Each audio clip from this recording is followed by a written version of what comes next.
ఈ IPL 2026 mini ఆక్షన్‌లో మన Calcutta night riders auction ఎలా ఉండబోతుంది? వాళ్ళ దగ్గర ఉన్న maximum purse value more than 63 crores వాళ్ళ దగ్గర ఉంది. ఇట్స్ ఆల్మోస్ట్ లైక్ మెయిన్ ఆక్షన్‌లోకి వెళ్తున్నట్టే వెళ్తున్నారు మినీ ఆక్షన్‌లోకి. సో వాళ్ళకి ఎవరినైనా పర్చేజ్ చేసే పవర్ ఉంటుంది. మోస్ట్లీ వాళ్ళు క్యామరియన్ గ్రీన్ని 100% తీసుకుంటారు.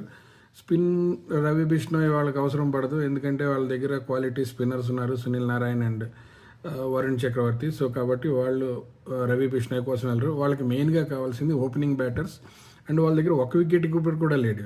సో ఇండియన్ వికెట్ కీపర్లో మేబీ ఇంటర్నేషనల్ ఆడిన ఎక్స్పీరియన్స్ ఉన్న ఏకైక కీపరు అవైలబుల్ ఉన్నది కేఎస్ భరత్ ఒక్కడే. అతను రీజనబుల్గా ఆర్సీబీతో బాగానే చేశాడు, తర్వాత అతనికి ఛాన్సులు దొరకలేదు. తర్వాత మెయిన్లీ వాళ్ళు ఇంకొక ఫారిన్ కీపర్ కోసం వెళ్ళాలి, ఓపెనింగ్ బ్యాటర్ ఫారిన్ కీపర్ కోసం. తర్వాత ఒక young maybe foreign opening batsmen ఎవరి కోసం వెళ్తారేమో చూడాలి సునీల్ నారాయణతో పాటు.